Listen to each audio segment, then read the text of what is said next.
Goed, bladsy 178. So ons leer vandag pretty much 9 nuwe teksfunksies. Okay, maar dis lekker, jy gaan sien is lekker straightforward, maklike funksies, dis regtig nie moeilik nie. So, kom ek begin deur gou-gou vir jou te wys wat ek graag wil hê jy moet doen. Ek het nou vir julle almal hierdie file gestuur. Ek wil graag hê jy moet net hier bo waar ek die selletjies groen gemaak het, jou eie woorde insit. Haai daar slaaiblaar of wat ook al. Soos die eerste stukkie moet soos kind of 2 sinnetjies kind of wees, soos met 'n leesteken of ietsie in die middel, en C1 en D1 moet 2 aparte woorde wees. So, minimize gou-gou my skerm en dan tik jy gou-gou net daar jou eie goedjies in. Jou eie sinnetjie, as jy nou regtig nie kreatief is nie, dan kan jy nou met my goedjies intik, dieselfde. So, die eerste 2 funksies wat ons na kyk, ek kan gou-gou myne weer fullscreen maak. Die eerste 2 funksies wat ons na kyk is concatenate en concat. Dis dieselfde funksie, dis net die ouer weergawe en die nuwer weergawe daarvan. So, concatenate is 'n funksie wat gebruik word om meer as een stukkie teks bymekaar te sit. So, al hierdie funksies wat ons nou gaan leer, het te doen met tekshantering, as mens actually teks wil manipuleer. So, jy gaan sien, as ek begin intik, concat se fx is die gewone fx, want dis nou die nuwer funksie, en concatenate het die uitroepteken by. Ek dink hulle het agtergekom, niemand kan hierdie vreeslike woord spel nie, toe vereenvoudig hulle hom. So jy kan either or gebruik, maar as jy van die ouer eksamens gebruik, gaan jy sien hulle praat spesifiek van concatenate. Maar jy mag dit substitute vir concat as jy wil, dis glad nie 'n issue nie. Okay, so hoe dit werk, jy sal sien, hy het verskillende argumente. Text 1 gaan dan wees die eerste selletjie wat ek wil gebruik. Text 2 is dan die tweede deel wat ek wil insit. Dan voeg hy die 2 net letterlik so bymekaar. Ek wil nou wel 'n spasie hê tussen die 2, so jy sal sien die verskillende argumente is so met 'n komma gesplit. Ek gaan dan 'n aanhalingsteken spasie, aanhalingsteken komma. So nou is my spasie die tweede stukkie teks wat hy moet bymekaar voeg. En die derde teks is dan die daar, die waarde wat ek in die daar sel ingesit het. Presies dieselfde werk met concat, so ek kan sê ek wil daai teks byvoeg saam met 'n, kom ons doen hierdie keer sommer 'n komma saam met 'n spasie, en dan sê ek die volgende stukkie teks wat ek wil insit is daar, en dan lyk hy so. Sien, so probeer dit gou-gou self, sit gou-gou jou eie woorde bymekaar, wat jy nou gemaak het. Alright, so net soos wat 'n mens met nommers 'n formule het en 'n funksie, het moes nou sum vir die funksie, en vir 'n formule sal 'n mens 'n plus kan gebruik, as jy so sê 2 + 5, né? Vir 'n formule, vir teksfunksies, gebruik 'n mens die and sign. Die official naam daarvoor is 'n ampersand, okay? So dit werk presies dieselfde as die concat.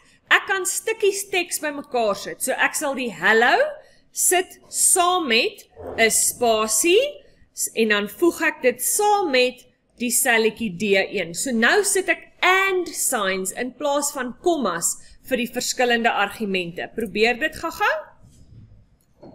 Nou, sê gou-gou vir my, hoe lank moet 'n password gewoonlik wees vir meeste websites? 8 karakters, nee, gewoonlik. Om en by. So, len is die funksie wat 'n mens gaan gebruik om te tel hoe lank 'n teksstring is. So, as ek praat van 'n teksstring, dan is dit letterlik net soos 'n selletjie wat teks bevat. So, ek kan len gebruik om te tel hoeveel karakters daar is. So, as ek sê len, die len van daai sel, dan gaan hy vir my sê daar's 5 karakters. As ek 'n spasie insit, dan sê hy daar 6, en sien jy, hy het nou hierso by alles nou hierso 'n spasie ook bygevoeg. So neem asseblief kennis, hy tel 'n spasie ook by. Okay, nou in Word het ons 'n manier as ek woorde ingetik het, om dit outomaties vir my vinnig hoofletters of sentence case of elke woord 'n hoofletter of alles kleinletters.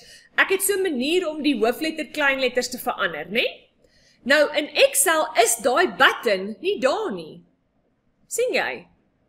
Op die font tab. Hy's nie daar nie. Mens doen dit in Excel actually met 'n funksie. So in Excel gebruik ons om alles hoofletters te maak, die funksie upper. Okay? En dan kan ek 'n hele stringetjie teks uppercase maak. As ek alles lowercase wil hê, gebruik ek die funksie lower. Maak hy alles lowercase.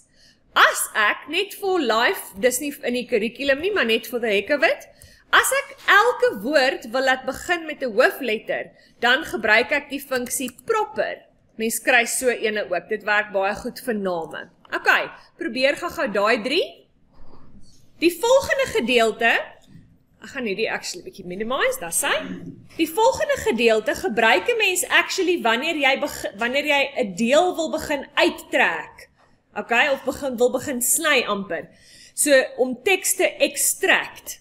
So left, aan watter kant dink jy trek hy dit uit? Aan die linkerkant, nee. So left, as ek sê left van daai teks, en jy sien die tweede argument is opsioneel, nee? So as ek net sê left van A1, dan gee hy net vir my die eerste letter. Wat dink jy beteken daai tweede argument? Numchars.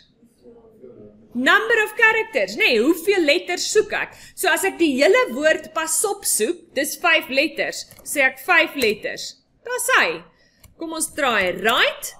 Presies dieselfde, hy gaan net vir my 1 karakter gee, so net die uitroepteken, of as ek actually die nie ook wil by hê, dan gaan ek sê 4 karakters.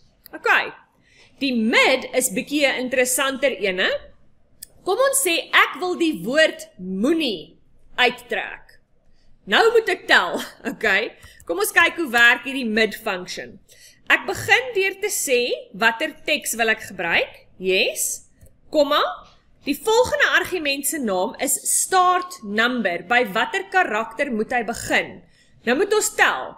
Pasop is 5 karakters, die uitroepteken is 6, die spasie is 7, so die M van moenie is 8. Dis waar hy moet begin, nee? So ek sê begin by karakter 8. Die number of characters, hoeveel karakters moet hy uittrek? Tel gou saam met my, hoe lank is moenie? 6 karakters, nee, dis hy. En daar het ek die woord moenie. Goed, as jy my voorbeeld gebruik het, moet jy asseblief die woord val uittrek. As jy jou eie woord het, kan jy jou eie woord ergens in die middel uittrek. Probeer gou daai 3 asseblief.